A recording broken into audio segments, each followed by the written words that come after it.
2 ಗಂಟೆ ಬಿಡ್ತೀನಿ ಅಂತ ಹೇಳಿದ್ದಾರೆ. ಡಿ ಕುಮಾರಸ್ವಾಮಿ ಬರ್ತಾ ಇದ್ದಾರೆ. ಸೊ ದೇವೇಗೌಡರು ಬರ್ತಿದ್ದಾರೆ, ಬಟ್ ದೇವೇಗೌಡರು ಬೇರೆ ಕಡೆ ನಾಳೆ ಆಗ್ತಿರೋದ್ರಿಂದ ದೇವೇಗೌಡ ಸ್ವಾಮಿ ಬರ್ತಾ ಇಲ್ಲ.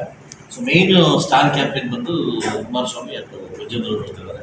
ವಿಜೇಂದ್ರ ಅವರು ಕೂಡ ದೂರದಿಂದ ಬರಬೇಕಂತೆ. ಸೊ ಅದರಿಂದ ಎಲ್ಲ ವ್ಯವಸ್ಥೆನ ಮಾಡಿದ್ದೀವಿ.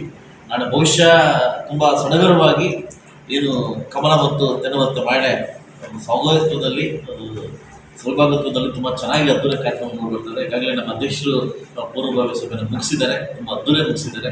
ಎಲ್ಲರಿಗೂ ಕೂಡ ಮಾಹಿತಿ ಕೊಟ್ಟಿದ್ದಾರೆ, ಏನು ಬೇಕು ಎಲ್ಲ ರೀತಿಯೂ ಮಾಹಿತಿ ಕೊಟ್ಟಿದ್ದಾರೆ. ಸೊ ಅದರಿಂದ ನಾಳೆ ಪ್ರೋಗ್ರಾಮ್ನ ಸಕ್ಸಸ್ ಮಾಡ್ಕೊಡ್ಬೇಕಂತ ತಮ್ಮಲ್ಲಿ ಎಲ್ಲರಿಗೂ ವಿನಂತಿ ಮಾಡ್ತಾರೆ.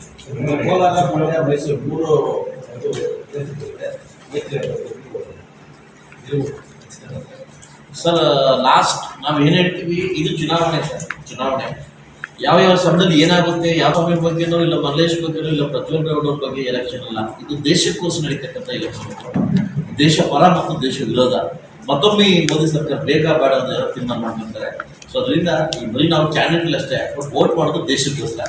ಸೊ ಇವತ್ತು ಅಲೆ ಹೆಂಗೆ ಬಿದ್ದಿ ಅಂತ ನೋಡಿರ್ಬೋದು. ಬಹುಶಃ ನಿನ್ನೆ ನನ್ನ ಇತಿಹಾಸದಲ್ಲಿ ಅಷ್ಟು 1000 ಜನ ನೋಡಿಲ್ಲ ಸರ್. ನಾನು ಅಂಥ ವೇದಿಕೆ ಅಂಥ ಒಂದು ಪ್ರೋಗ್ರಾಮ್ ನೋಡಿಲ್ಲ. ಬಟ್ ಒಂದು ಸರ್, ಒಂದು ಸಿಸ್ಟಮ್ಯಾಟಿಕಲ್ ಅಂತಂದರೆ 3:25ಕ್ಕೆ ಲ್ಯಾಂಡ್ ಆಗುತ್ತೆ, 5:11ಕ್ಕೆ ಎದ್ದೇಳುತ್ತೆ. ಎಷ್ಟು ಸಿಸ್ಟಮ್ಯಾಟಿಕಲ್ ಅಂತಂದರೆ ಕರೆಕ್ಟಾಗಿ 3:25 ಒಂದು ಚೂರು ಹೆಚ್ಚಿಗೆ 3:25ಕ್ಕೆ ಬಂದರೂ 5:11 ನಿಮಿಷಕ್ಕೆ ಟೇಕಪ್ ಆಗಿದೆ. ಎಷ್ಟು ಸಿಸ್ಟಮ್ಯಾಟಿಕ್. ನೆನ್ನೆ 3 ಕ್ಷೇತ್ರಗಳಲ್ಲಿ ಅವರು ನೆನ್ನೆ ಒಂದು ಸುಮಾರು 13 ಕ್ಷೇತ್ರಕ್ಕೆ ನಾನು ಕ್ಯಾನ್ವಾಸ್ ಮಾಡಬಹುದು. ಒಂದು ಸಿಸ್ಟಮ್ಯಾಟಿಕಲಿ ಲೈಫಲ್ಲಿ ಒಂದು ಸಿಸ್ಟಮ್ ಹೋಗಿದೆ ಸರ್. ಸಿಸ್ಟಮ್ಯಾಟಿಕಲ್ ಇದ್ದರೆ ಖಂಡಿತವಾಗ್ಲೂ ಅದು ಮುಂದೆ ಹೋಗುತ್ತೆ.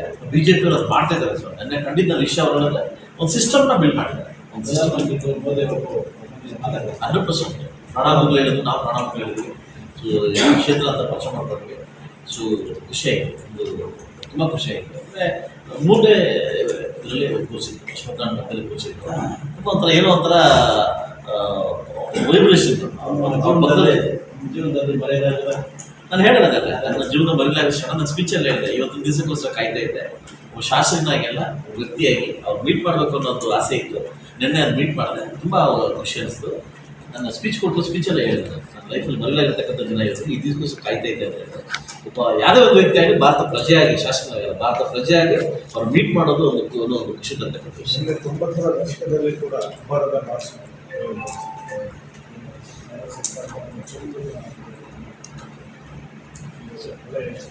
ಇದು ನಾಟ್ ಓನ್ಲಿ ಫಾರ್ 41 ಇವತ್ತು ದೇವೇಗೌಡರು ಮಾಡ್ತಕ್ಕಂಥ ಸ್ಪೀಚು ನನಗೆ ಎಲ್ಲೋ ಒಂದು ಕಡೆ ಏನಾಯ್ತು ಅಂದರೆ, ನಮಗೆ ಮೋದಿ ಅವ್ರ ಸ್ಪೀಚಿಗಿಂತ ದೇವೇಗೌಡ ಸ್ಪೀಚ್ ಅಪೂರ್ವವಾಗಿತ್ತು. ನನಗೆ ಏನು ಚಿಲ್ಲೆಗಳು ಚಪ್ಪಾಳೆಗಳು ಅವರು ಮಾತಾಡ್ತಿದ್ರೆ ಏನು ವಾಸ್ತವಾಂಶ ಸುದ್ದಿನ ಹೇಳ್ತಿದ್ದಾರೆ. ನೆನ್ನೆ ಕೂಡ ಕಾಂಗ್ರೆಸ್ನವ್ರು ಮಾಡಿದ್ದು ತಪ್ಪೋದು. ಒಂದು ಚೊಂಬನ್ನ ಪ್ರದರ್ಶಿಸಿ, ಚೊಂಬನ್ನು ಪ್ರದರ್ಶಿಸಿ ನಿಮಗೆ ಚೊಂಬು ಕೊಟ್ಟು ಹೋಗ್ತಾರೆ ಮೋದಿ ಅನ್ನೋದು ಅದಾಯಿತು. ಆ ಚೊಂಬನ್ನು ಇವರು ಪರಿವರ್ತನೆ ಮಾಡಿದ್ರು. ಚೊಂಬಲ್ಲ, ಅದು ಅಕ್ಷಯಪಾತ್ರೆ ಅಂತ. ಅಕ್ಷಯಪಾತ್ರೆ ಬಹಳಷ್ಟು ಬರ್ತದಂತ ಅಕ್ಷಯಪಾತ್ರೆ ಅಂತ ನೀವು ತಪ್ಪು ತಿಳ್ಕೊಂಡಿದ್ರೆ ಅಂತ ಸಂದೇಶವನ್ನು ದೇವೇಗೌಡರು ಕೊಟ್ಟರು.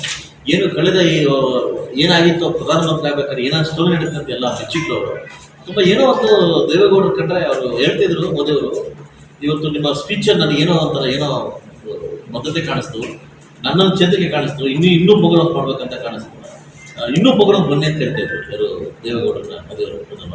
ತುಂಬ ಖುಷಿ ಅನಿಸ್ತು. ನೆನ್ನೆ ಅಂತೂ ಆ ಜನಸಾಗರ ನೋಡಿ ತುಂಬ ಖುಷಿ ಆಯಿತು.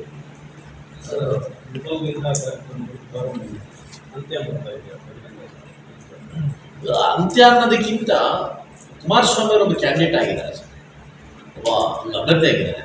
ನಾವು ಅವ್ರ ಮೇಲೆ ಯಥೇಚ್ಛವಾಗಿ ಒತ್ತು ಬೀಳೋದು ತುಂಬ ತಪ್ಪು. ಅಂತ್ಯ ಅನ್ನೋದಕ್ಕಿಂತ ಕೋಲಾರ ಸಭಾ ಏನು ಒಂದು ಸಭೆ ಮಾಡಬೇಕಂತಿದ್ರಲ್ಲ, ಕೋಲಾರ ಲೋಕಸಭಾ ಚುನಾವಣೆ ಈ ಮೂಲೆಯಿಂದ ಅವ್ರು ಮಾಡಬೇಕು ಅನ್ನೋದು ಒಂದು ಅದಾಗಿತ್ತು. ಆಲ್ರೆಡಿ ಇದು ಮಾಡಿದ್ವಿ, ರವಿ ಸುದ್ದಿಗಟ್ಟ ಮಾಡಿದ್ವಿ, ಜನಸ್ತೋಮ ಜನಸಾಗರ ಅಂತಪ್ಪ. ಇಲ್ಲೊಂದು ಮಾಡಬೇಕಾಗಿತ್ತು, ಅದಕ್ಕೆ ಮಂಜಿಗೆ ಕೊಡೋಣ ಅಂತ ಹೇಳ್ಬಿಟ್ಟು ನನಗೆ ಪ್ರೋಗ್ರಾಮ್ ಕೊಟ್ಟಿದ್ದಾರೆ.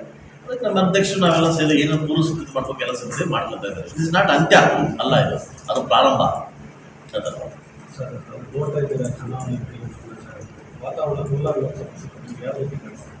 ಸರ್ 100% ಕೋಲಾರ ಲೋಕಸಭಾ ಚುನಾವಣೆಯಲ್ಲಿ ಇವತ್ತು ಬರೆದಿಟ್ಕೊಳ್ಳಿ ಸರ್, 100% ನಮ್ಮ ಕ್ಯಾಂಡಿಡೇಟ್, ನಮ್ಮ ಅಭ್ಯರ್ಥಿ ಗೆದ್ದೇ ಗೆಲ್ತಾರೆ.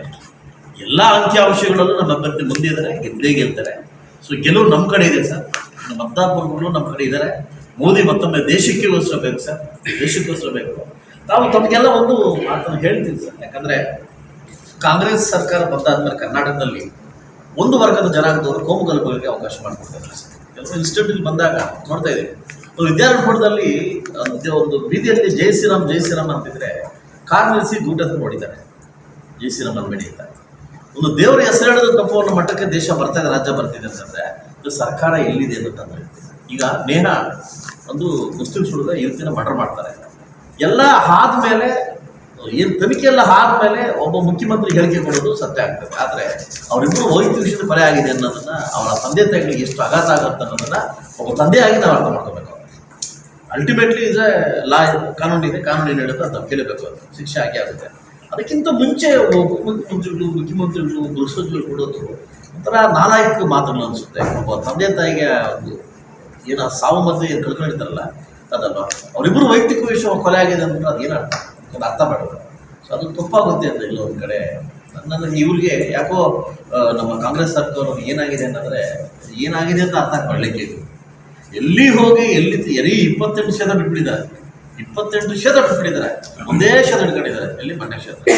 ಈಗ ಬೆಳಗಾದರೆ ಕುಮಾರಸ್ವಾಮಿ ಬಗ್ಗೆ ಬೈಯೋದೇ ಇವ್ರದ್ದು ಒಂದು ಅಭ್ಯಾಸ ಆಗ್ಬಿಟ್ಟಿದೆ. ಯಾಕಂದರೆ ಭಯ ಸ್ಟಾರ್ಟ್ ಆಗಿದೆ.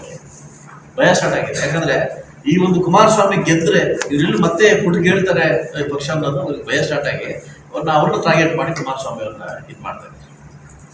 ಅದು ಒಂದೇ ಕ್ಷೇತ್ರದಲ್ಲಿ ಕೇಳ್ತೀರಿ ಪರಮೇಶ್ವರ್ ನಾಲ್ಕು ಆಗಿಲ್ಲ ಅವ್ರು ಹೋಗ್ತಿರ್ಬೇಕಾದ್ರೆ ಇವರೇ ಎಲ್ಲೋ ಒಂದು ಕಡೆ ಉಪಮುಖ್ಯಮಂತ್ರಿ ಆಗೋದು ತೋರಿಸಿದ್ರು ಅಂತಲ್ವಾ.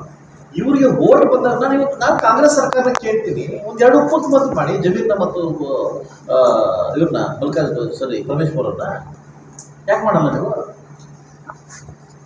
ನಾನು ಕಾಂಗ್ರೆಸ್ ಸರ್ಕಾರ ಕೇಳ್ತೀನಿ ನಾನು ನಿಮಗೆ, ಎಲ್ಲ ಉಪಮುಖ್ಯಮಂತ್ರಿ ಆಗಲಿಕ್ಕೆ ಇವರು ಪರಮೇಶ್ವರ್ ವ್ಯಕ್ತಿ ಅಲ್ವಾ, ಜಮೀರ್ ವ್ಯಕ್ತಿ ಅಲ್ವಾ? ಅದಲ್ಲ ಅಧಿಕಾರಗಳು ಮಾತ್ರ ನೀವು ಬೇಕು, ಬೇರೆ ಓಟ್ ಬಂದಾಗ ಮಾತ್ರ ಇವ್ರು ಬೇಕಾಗುತ್ತೆ. ನಿನ್ನೆ ಒಂದು ನಾವು ನಮಗೆ ಒಳ್ಳೆ ಶಾಸಕರಿದ್ದಾರೆ, ನಮಗೆಲ್ಲ ಅನುಭವ ಕೊಟ್ಟಿದ್ದಾರೆ. ನಮ್ಮ ಬಿಜೆಪಿ JDS ಬಂದಾಗ ನಮಗೆ ಇಲ್ಲಿ ಮುಖಂಡತ್ವ ಅಂದರೆ ಹಿಂದೂ ಮುಸ್ಲಿಂ ಕಾಂಗ್ರೆಸ್. ನಾನು ನಮ್ಮ ಅಧ್ಯಕ್ಷರು ಅದು ನಮ್ಮ ಕರ್ತವ್ಯ ಏನಂತಂದರೆ ನಾವು ಅವ್ರನ್ನ ವಿಚಾರಿಸೋದು ನಮ್ಮ ಕರ್ತವ್ಯ. ನಾವು ನಿಮ್ಮ ಜೊತೆಗಿದ್ದೀವಿ ಅನ್ನೋದು ನಾವು ಅವ್ರ ಧೈರ್ಯ ಕೊಡೋದು ನಮ್ಮ ಕರ್ತವ್ಯ. ವಿಧಾನಸಭಾ ಎಲೆಕ್ಷನ್ ಇರ್ಬೋದು, ಮುಂಬರ್ತಕ್ಕಂಥ ಮುನ್ಸಿಪಾಲ್ ಎಲೆಕ್ಷನ್ ಇರ್ಬೋದು, ನಮ್ಮ ಲೋಕಲ್ ಬಾಡಿ ಎಲೆಕ್ಷನ್ ಇರ್ಬೋದು, ನಾವು ಅವರು ಅರ್ಥ ಮಾಡಿದ್ದೇವೆ. ನಮ್ಮ ಪಕ್ಷದಲ್ಲಿ ನಾವಿದ್ದಾರೆ. ಸುಮಾರು ಮುಸ್ಲಿಮ್ಸ್ ಬಂದವರು ಫೋನ್ ಮಾಡಿ ಹೇಳ್ತಾರೆ ನೀವು ಭಯ ಬೀಳ್ಬೇಡಿ, ನಿಮ್ಮ ಜೊತೆ ನಾವು ಇದ್ದೀವಿ ಅಂತ. ಅದೇ ರೀತಿ ನಿನ್ನೆ ನಮ್ಮ ಅಧ್ಯಕ್ಷರು ಎಲ್ಲರನ್ನೂ ಕರೆಸಿ, ಎಲ್ಲ ಮುಸ್ಲಿಂ ಮಗಳನ್ನು ಕರೆಸಿ ಅವರ ಒಂದು ಒಪಿನಿಯನ್ ತೊಗೊಂಡಿದ್ದಾರೆ, ಏನು ಮಾಡಬೇಕು ಅಂತ. ಅವರೆಲ್ಲ ಹೇಳಿದ್ದಾರೆ ನಾವು ನಿಮ್ಮ ಜೊತೆ ಇದ್ದೀವಿ. ಅದು ತಂಬಳಿಂದ ಆ ಕಡೆ ಏನಾಗುತ್ತೆ ಅಂತ ನಮಗೆ ಗೊತ್ತಿಲ್ಲ. ಮುಳಭಾಗದಲ್ಲಿ ನೀವಿದ್ದೀರಿ, ನಿಮ್ಮ ಜೊತೆ ನಾವು ಇದ್ದೀವಿ ಅನ್ನೋದು ಧೈರ್ಯ ನಮ್ಗೆ ಕೊಟ್ಟಿದ್ದಾರೆ. ಇವತ್ತು ನಾನು ಅವ್ರಿಗೆ ಹೇಳ್ತೀನಿ, ಪ್ರಾಣ ಹೋದ್ರು ನಾನು ಜೊತೆ ಇರ್ತೀನಿ. ನಿಮ್ಮನ್ನು ಕೈ ಬಿಡ್ತಕ್ಕಂಥ ಪ್ರಶ್ನೆ ನಮ್ಮದವ್ರನ್ನ ಕೈ ಬಿಡ್ತಕ್ಕಂಥ ಪ್ರಶ್ನೆ ನಾವಲ್ಲ, ನಮ್ಮ ಪಕ್ಷ ಅಲ್ಲ, ನಾವಿದ್ದೀವಿ ನಿಮ್ಮ ಜೊತೆ.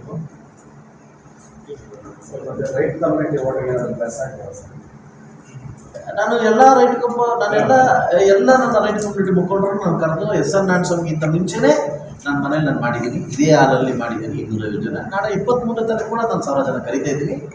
ನಾನು ಕೇಳ್ತಾ ಇದ್ದೀನಿ ಸರ್. ನಾನೇನು ಹೇಳಿದೆ, ಎಲ್ಲೋ ಒಂದು ಕಡೆ ಆದಿನಾರಾಯಣ ಬಂದಿದ್ದಾದಮೇಲೆ ನನಗೆ ಎಲ್ಲೋ ಒಂದು ಕಡೆ ಭಯ ಆಯಿತು. ಏನಂದರೆ ಬೋವಿ ಜನ ಅಂತ ನಾನು ಓಟ್ ಹಾಕಲ್ಲ ಅಂತ ಭಯ ಆಯಿತು. ಇವತ್ತು ನಮ್ಮ ಚೆಲ್ಲೋಪಲ್ಲಿ ಬಂದಿದ್ರು, ಚೆಲ್ಲೋಪಲ್ಲಿ ಅಂತ ಬಂದಿದ್ರು, 1000 ಓಟ್ ಇದೆ ಆಯ್ತಲ್ವ. 640 ಓಟ್ ನನಗೆ ಬಂದಿದೆ, 300 ಚಿಲ್ಲರೆ ಓಟ್ ಬಂದಿದೆ. ಇದು ಎಲ್ಲ ಊರುಗಳಲ್ಲೂ ಎಲ್ಲ ಬೂತ್ಗಳಲ್ಲೂ ನಮ್ಮ ಬೋವಿ ಜನ ತಗೊಂಡಾಗ ನಾನು ಪ್ರೀತಿ ಮಾಡಿದ್ದಾರೆ. ಇವತ್ತು ಪ್ರೀತಿ ಮಾಡಿದಾಗ ಅದು ವಾಪಸ್ ಕೊಡೋದು ನಮ್ಮ ಧರ್ಮ ಅದಲ್ವ. ಇವತ್ತೆಲ್ಲ ಕೈ ಕೊಟ್ಬಿಟ್ರೆ ಇವತ್ತು 1 ಲಕ್ಷ ಓಟಾಗ ಏನು ಬಂತು? ನನಗೆಲ್ಲೋ ಒಂದು ಕಡೆ ಭಯ ಇತ್ತು. ಆ ಭಯನ ಹೇಳ್ತಾ ಇದ್ದೀನಿ, ಹಿಂಗಾಗಿದೆ. ಇವತ್ತು ನಾವು ಕೊಡಬೇಕಾಗುತ್ತೆ, ಇವತ್ತು ನಾವು ವಾಪಸ್ ಅವ್ರು ಕೊಡಬೇಕಾಗುತ್ತೆ, ಮೀಟ್ಕೊಂಬಾರ್ದು ಕೊಡಬೇಕಾಗುತ್ತೆ. ಎಲ್ಲ ಬಲಗೈ ಜನಾಂಗದವರು ಮುಳಬಾಗಿಲು ತಾಲೂಕಲ್ಲಿ, ನಾನು ಕೋಲಾರ ಜಿಲ್ಲೆ ಬಗ್ಗೆ ಮಾತಾಡ್ತಾ ಇಲ್ಲ, ಮುಳಬಾಗಿಲು ಜನಾಂಗದವರು ನಾವಿದ್ದೀವಿ ನಿಮ್ಮ ಜೊತೆ. ನಿನ್ನ ಪ್ರೀತಿ ಮಾಡ್ತಕ್ಕಂಥ ಜನ ಇದ್ದೀವಿ, ನಿಮಗೆ ತಲೆ ಬಗ್ಸಕ್ಕೆ ಬಿಡಲ್ಲ ಅಂತ ಹೇಳ್ತಿದ್ರೆ ಖಂಡಿತವಾಗ್ಲೂ ಆ ಧೈರ್ಯ ಇದೆ ಸರ್. ನಾವು ಆ ಕೆಲಸ ಮಾಡೋದಿಲ್ಲ. ನಾನು ಇನ್ನೊಂದು ಜನಾಂಗದ ಬಗ್ಗೆ ನಾನು ಮಾತಾಡ್ತಲ್ಲ. ಸೊ ಅದು ಅವರು ಅವರ ಹೌದಲ್ಲ, 100% ನಮ್ಮಲ್ಲಿ ಕೂಡ ಜಾಸ್ತಿ ಜನ ಇದ್ದಾರೆ ಬೆಳಗ್ಗೆ ಜನಾಂಗಗಳು. ಅವರು ಹೇಳ್ತಾರೆ ನಿಮ್ಮನ್ನು ಯಾವುದೇ ರೀತಿ ನಾವು ನಮ್ಮ ತಾಲೂಕಲ್ಲಿ ಏನೇ ಆಗಿರ್ಬೋದು ನಿಮ್ಮನ್ನು ನಾವು ಕೈ ಬಿಡೋದು ಸರ್. ಒಂದು ಮಾತು ಹೇಳ್ತೀನಿ ನೋಡಿ ಸರ್, ಇವತ್ತು ಹೆಂಗಿಟ್ಟು ಕಾಂಗ್ರೆಸ್ ಅವ್ರು ಹೆಂಗಿಟ್ಟಿದ್ದಾರೆ ಅಂತ ನಮ್ಮ ಮುಸ್ಲಿಮ್ಸ್ ಅವ್ರನ್ನ ಈ ಭಯದ ವಾತಾವರಣದಲ್ಲಿ ಅಯ್ಯೋ ಓಟ್ ಹಾಕ್ಬಾರ್ದು ಅನ್ನೋ ಮಟ್ಟಕ್ಕೆ ಇಟ್ಟಿದ್ದಾರೆ. ಅವರೇ ಬಂದು ನೇರವಾಗಿ ನಮ್ಗೆ ಹೇಳ್ತಿದ್ದಾರೆ ಸರ್, ನಮಗೆ ನೀವು ಬೇಕು, ನಿಮ್ಗೆ ಓಟ್ ಹಾಕ್ತೀವಿ ಅಂತ. ಇದು ಏನು ಗೊತ್ತ, ಜನ ಎಚ್ಚೆತ್ಕೊಳ್ತಕ್ಕಂಥ ಸಮಯ ಬಂದಿದೆ ಸರ್. ಸಮಯ ಬಂದಿದೆ. ನಾನು ಉತ್ತರ ಪ್ರದೇಶದ ಒಂದು ಸ್ಟೋರಿ ಹೇಳ್ತೀನಿ ಸರ್. ಸಮಾಜವಾದ ಪಕ್ಷದಲ್ಲಿ 35 ಜನ ಮುಸ್ಲಿಮ್ಸ್ ಎಮ್ ಎಲ್ ಇದ್ದಾರೆ, ಕಾಂಗ್ರೆಸ್ ಅಲ್ಲಿ ಬರೀ 2 ಇದ್ದಾರೆ. ಎಷ್ಟು? 2 ಈಕ್ವಲ್ ಕ್ಯಾಂಡಿಡೇಟ್ ಹಾಕಿದ್ರು ಅದಲ್ವಾ. ಸಮಾಜವಾದ ಪಕ್ಷದ 35 ಜನ ನಮ್ಮ ಮುಸ್ಲಿಂ ಬಂದು ಇಷ್ಟಪಟ್ಟು ಅವ್ರು ಇಷ್ಟಪಡೋದು. ಕಾಂಗ್ರೆಸ್ 2 ಗೆದ್ದವ್ರೆ. ಯಾಕೆ? ದಿನ ಬೆಳಗಾದ್ರೆ ಗೊತ್ತಾಗ್ತದೆ ನಾಯಕತ್ವ ಇಲ್ಲ, ನಮ್ಮ ಲೋಕಲ್ ಪಕ್ಷಗಳೇ ನಮಗೆ ಆಧಾರ. ಸೊ ಅದನ್ನು ಸಮಾಜವಾದಿ ಪಕ್ಷದಿಂದ ಹೋಗ್ಬೇಕು ಅನ್ನೋದು 35 ಜನ ಮುಸ್ಲಿಂ ಬಾಂಧವರು ಲೋಕಲ್ ಇದರಲ್ಲಿ MLA ಆಗಿದ್ದಾರೆ. ಕಾಂಗ್ರೆಸ್ ಯಾಕಾಗಿಲ್ಲ? ಇವತ್ತು ಜನಕ್ಕೆ ಗೊತ್ತಾಯ್ತು ಮುಂಬರುವ ದಿನಗಳಲ್ಲಿ ನಮಗೆ ರಾಷ್ಟ್ರೀಯ ಪಕ್ಷಕ್ಕಿಂತ ನಮ್ಮ ಪ್ರಾದೇಶಿಕ ಪಕ್ಷಕ್ಕೆ ಒಲವಿದೆ, ನಾವು ಇವ್ರು ಕಾಪಾಡ್ತಾ ಇದ್ದಿದೆ, ಅದಕ್ಕೋಸ್ಕರ ಇಷ್ಟಪಟ್ಟಿದ್ದಾರೆ ಸರ್. ಕರ್ನಾಟಕದಲ್ಲಿ ಕೂಡ ಒಂದಲ್ಲ ಒಂದು ದಿವಸ ಭಗವಂತ ನಮಗೂ ಒಳ್ಳೇದು ಮಾಡ್ತಾರೆ ಸರ್. ಆಗ ಕುಮಾರಸ್ವಾಮಿ ಅವರು 5 ವರ್ಷ ಪೂರ್ತಿ ಇದ್ದಾಗ ಅವರ ಕನಸು 100% ಸರ್. ದೇಶದಲ್ಲಿ ಕಾಂಗ್ರೆಸ್ ಪಕ್ಷದ ನಾಯಕತ್ವದ ಕೊರತೆಯಿಂದ 110% ಕಾಣ್ತಿದೆ, ನಾಯಕತ್ವ ಕಾಣಿಸ್ತಿದೆ. ಇವತ್ತು ಯಾರ ಧೈರ್ಯವಾಗಿ ಹೇಳಿ ನಮ್ಮ ಕ್ಯಾಂಡಿಡೇಟು ರಾಹುಲ್ ಗಾಂಧಿ ಅಂತ PM ಕ್ಯಾಂಡಿಡೇಟ್ ಹೇಳಿಕ್ಕಿಲ್ಲ, ಆ ಸೀಟೇ ಇಲ್ಲ, ಅವ್ರು ಹಾಕಿಲ್ಲ. ನೀವು ಅರ್ಥ ಮಾಡ್ಕೊಳ್ಳಿ, 525 ಸೀಟ್ ಆ ಸೀಟೇ ಹಾಕಿಲ್ಲ, ಅವರು ಅಷ್ಟೊಂದು ಹಾಕಿಲ್ಲ, ಕಡಿಮೆ ಹಾಕಿದ್ದಾರೆ. 200 ಚಿಲ್ಲರೆ ಸೀಟ್ ಹಾಕಿದ್ದಾರೆ. ಹಿಂಗೆಲ್ಲ ಸಾಧ್ಯ ಆಗುತ್ತೆ ಸರ್. ಮೋದಿನ ನಾವು ಅನ್ನೋದು 400 ಅಂತ 400 ಪ್ಲಸ್ ಆಗುತ್ತೆ. ಇವತ್ತಿನ ವಾತಾವರಣದಲ್ಲಿ 400 ಪ್ಲಸ್ ಆಗುತ್ತೆ. ಕೆಲವರು ಕನಸು ಇಲ್ಲಿರೋ ಸ್ಥಳೀಯರು ಎಲ್ಲೋ ದೂರದಲ್ಲಿ ಇರ್ತಾರೆ, ಅವ್ರಿಗೆಲ್ಲ ಏನು ಪ್ರಧಾನ ಇಷ್ಟು ಪರ್ಸೆಂಟೇಜ್ ಸರ್ಕಾರಗಳು ತುಂಬ ಅದ್ರ ಮೇಲೆ ಒಂದು ದೇಶಕ್ಕೋಸ್ಕರ ಅಭಿಮಾನ ಇಟ್ಟಿರ್ತಕ್ಕಂಥ ವ್ಯಕ್ತಿಗಳು, ನಮ್ಮ ಮಕ್ಕಳ ಭವಿಷ್ಯಕ್ಕೋಸ್ಕರ ಕಾಯ್ತಕ್ಕಂಥ ವ್ಯಕ್ತಿಗಳು, ಎಲ್ಲ ಮಹನೀಯರು ಬಂದು ವೋಟ್ ಮಾಡ್ಬೇಕಂತ ನಾನು ಕಳಕಳೆ ಮನವಿ ಮಾಡ್ತೀನಿ. ಯಾಕಂದರೆ ಈ ವೋಟ್ ಸಮೃದ್ಧಿಗೋಸ್ಕರನೋ ಇಲ್ಲ ಕಡಿಮೆ ನಗರ ಸರ್ಗೋಸ್ಕರನೋ ಇನ್ನೊಬ್ರಿಗೋಸ್ಕರನೋ ಆದಾನಗೋಸ್ಕರ ಎಲೆಕ್ಷನ್ ಅಲ್ಲ, ಇದು ದೇಶಕ್ಕೋಸ್ಕರ ಎಲೆಕ್ಷನ್. ದೇಶ ಚೆನ್ನಾಗಿರಬೇಕು, ದೇಶ ಬಲಿಷ್ಠವಾಗಿರಬೇಕು, ದೂರದೃಷ್ಟಿಯಲ್ಲಿ ಇವತ್ತು ನಾವು ಕಾಣಬೇಕು ಅಂತಂದರೆ ನಾವು ದೇಶನ ಬಲಪಡಿಸ್ಬೇಕಾಗುತ್ತೆ. ದೇಶ ಚೆನ್ನಾಗಿದ್ರೆ ಮಾತ್ರ ರಾಜ್ಯ ಚೆನ್ನಾಗಿದ್ರೆ ಮಾತ್ರ ಜಿಲ್ಲೆ ಚೆನ್ನಾಗಿದ್ರೆ ಮಾತ್ರ ನಮ್ಮ ತಾಲೂಕು ಚೆನ್ನಾಗಿರ್ತದೆ. ದಯವಿಟ್ಟು ನಾನು ಕೇಳ್ತೀನಿ, ಎಲ್ಲ ಮಹಿಳೆಯರು ಬಂದು ವೋಟ್ ಮಾಡಬೇಕಂತ ನಾನು ಕೇಳ್ತೀನಿ. ಲೋಕಸಭೆ ಚುನಾವಣೆ ಮುಗಿದ ಮೇಲೆ ಕಾಂಗ್ರೆಸ್ ಸರ್ಕಾರ